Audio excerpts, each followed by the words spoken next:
The next structure we are going to talk about is the lattice. Now, this is a little bit different from the others, and let's see how we define it. A lattice is an algebraic structure. Again, we have a set, an underlying set A, but now we have two operations. Here we do not use addition and multiplication, but we use these symbols, which are of course familiar to us. But again, these are not the ordinary or and operations. We are going to call these join and meet. And the properties of these operations are they are associative and commutative binary operations. And they also satisfy what we call the absorption laws. These are given here. Okay, so essentially x join x meet y equals x, and x meet with x join y also is equal to x. These are called absorption laws, and this is how we define a lattice. And of course, we are going to see what type of structure this is in a more detailed way. But as I said, we call these not or and. We call them join and meet. So this is join. This is meet. These are the generic names we provide for these operations in the context of lattices. And related to either of these operations, we have the semilattice structures. We have the join semilattice and the meet semilattice, which have associativity with respect to this single operation. And we have commutativity and also idempotency. What this means is you have x and x meet x is equal to x. Also x join x is equal to x. A bounded lattice, here the keyword is bounded, is an algebraic structure where you have greatest and least elements in your structure. And 0 here represents the bottom element. Okay, and and this bottom element is actually the identity element for join. And also you have the greatest element, which also is called the top element, and that is also the identity element for meet operation. Now, at this point, we will backtrack into discussion of possets. Recall what a posset is. The structure is a posset, a set, and a relation defined on it. If that relation is a partial order, we say that this is a posset. And what that means is that relation is reflexive, anti-symmetric, and transitive. Here's an example. 1, 2, 3, 4, 5, and the relation is divides relation. So 1 is related to 2, 3, 4, 5, 6. 2 is related to, well, of course, itself also, 4 and 6. 3 is related to itself and 6, and that's it. So this is a posset. We have discussed this before.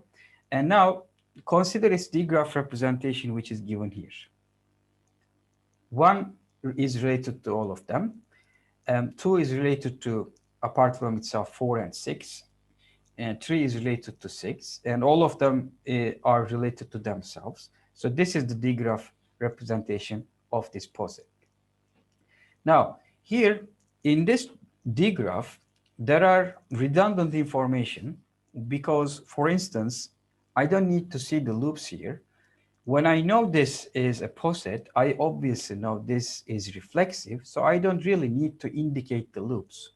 So get rid of the loops and also get rid of the transitive branches. So for instance, 1 to 6, but I know that there is 1 to 3 and there is 3 to 6. So I must have 1 to 6. So I don't really need to actually show this. It's redundant. When I have 1, 3 and 3, 6, it automatically implies that I would have 1 to 6. And also the arrows, the directions of the directed graph is not really necessary, because if I draw this in such a way that when, for instance, 1 is related to 2, I would put 1 below 2. 1 is related to 3, I will put 1 below 3. So in this way, I obtain this diagram here.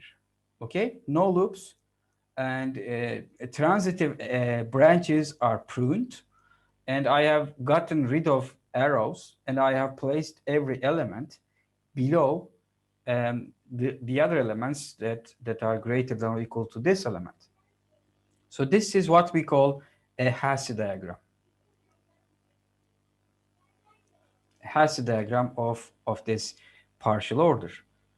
Okay, so all information you need about this partial order that is present in the Hasse diagram, because I know it's a partial order. Now, Hasse diagrams are sufficiently descriptive, as I said, for posets, because actually you can recover the original D graph from the Hasse diagram. And to do that, we define what we call a covering relation. And the definition of this is, on a poset A, we say that Y, an element of A, covers X if there is no element between them. Okay, so you see I'm using strict inequalities here. I have removed the equality. So X, Y, and Z, they are all different, and Z is in between X and Y. Z is greater than X, but also less than Y. So if there is no such element and X is directly less than Y, then we say that Y covers X. So this is how we define a covering relation. And the set of XY pairs such that Y covers X is called the covering relation of this poset. Okay.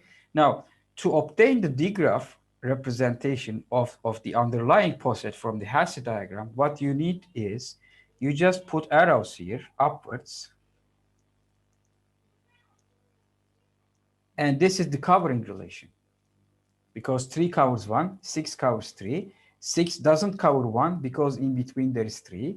Of course, none of the elements cover themselves because they are equal to themselves. 5 covers 1, 2 covers 1, and 4 also covers 2. And then this is the covering relation. Of course, from this, to obtain the original D graph, what you do is you obtain the reflexive transitive closure to obtain the D graph, the original poset. Okay, turn the edges of the Hasse diagram upward arrows, and then compute the reflexive transitive closure of the covering relation so you can obtain the original poset. So this means there is a one-to-one relationship between the Hasse diagram and the original poset, so that if you have one, you can obtain the other. So there is no information lost, which means Hasse diagrams carry all the information you need to get from the D graph of a poset. Okay, so considering this is just a conventional way to represent posets, so that the representation is minimal, because we do not want all those arrows, all those loops, etc. It's just easier to represent posets using Hasse diagrams rather than D graphs. And for the rest, we are going to use Hasse diagrams to represent posets. Now, at this point, we are going to make a number of definitions on a poset. Consider the poset A with this relation, this partial order, and X, Y, U, and L, suppose that these are elements of A. We say that X is a maximal element in the poset if there is no element that is greater than X. Recall here, there is no equality, okay? I'm using this to represent, to emphasize it's reflexive, but here you do not see the equality. Therefore, X and Y must be different, but we say X is maximal if there is no Y greater than X, okay? There might be some other elements that are incomparable, but none of them is greater than X. Similarly, we say that X is minimal if there is no element smaller than X, okay? In a Hasse diagram, top elements are maximal and bottom elements are minimal. So when you look at the Hasse diagram, of course here, 4, 5, 6 are maximal, and 1 is minimal. Now, when you look at this, I'm saying 5 is maximal, but you see 5 is incomparable to all of the elements except 1. I could have put 5 here or here, okay? So the only position that 5 needs to be taken care of is with respect to 1, because I have to put 5 above 1, but about the others, they are incomparable, so I can put it below 2, below 3, or above 4, above 6, above 3. I can put it anywhere as long as it is above 1. I can put it here, I can put it here, I can put it here, I can put it here. Okay, so 5 is maximal. Why? Because there are no elements that are greater than 5. Okay, and 1 is, of course, here the minimal element. It's unique in this case, but it doesn't have to be. You see, we have 3 maximal elements, 4, 5, and 6, but we have just a single minimal element. Now, these are maximal and minimal elements. Next, we talk about greatest and least elements. Now, this is quite different. For a maximal element, I want no element greater than this. But for a greatest element, I require the greatest element to be actually comparable to all others, and I want it to be greater than or equal to all the others. Okay? So here, incomparability does not cut it. So for instance, here, 5 is a maximal element, but it is not the greatest element because it is not comparable to 4. So it's not greater than or equal to 4. It's not greater than or equal to 6. It's not even greater than or equal to 2. So 5 is not the greatest element. Similarly, the least element should be less than or equal to all elements. So you have to make sure you understand the distinction between the maximal elements and the greatest element. Of course, when they exist, greatest and least elements are unique.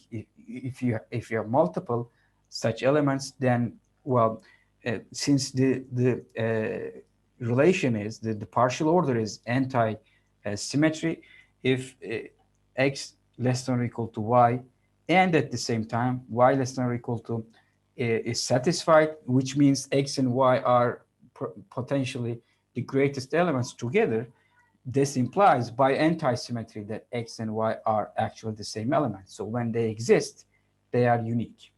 Okay? So the difference between maximal and the greatest element is when you talk about the maximal element, you are saying that there are no elements greater than this. But when you say this element is the greatest, we are saying that all other elements are less than this one. So they are actually comparable. Okay, so you require that. And we also have the concepts of upper and lower bounds. For a subset S, U is called U here, but be careful. S is a subset of A, but U is an element of A.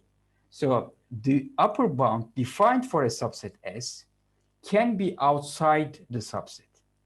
Okay, this is a subtle but important point. An upper bound of the subset S is an element U such that all elements S in the subset S are less than or equal to. Okay, again here, by the definition, incomparability doesn't cut it. You actually have the upper bound being actually greater than or equal to all the other elements in the subset S. Again, and the U doesn't need to be inside the subset. Similarly, with the lower bound, the element L in A, not necessarily in S, is a lower bound for subset S if it's greater, it's less than or equal to all the elements in the subset. And the least upper bound is the upper bound that is less than every other upper bound, and the greatest lower bound is the lower bound that is greater than every other lower bound. So similar to the greatest and least elements, again, if they exist for a subset S, the least and greatest, the least upper bound and the greatest lower bounds, if they exist, are unique.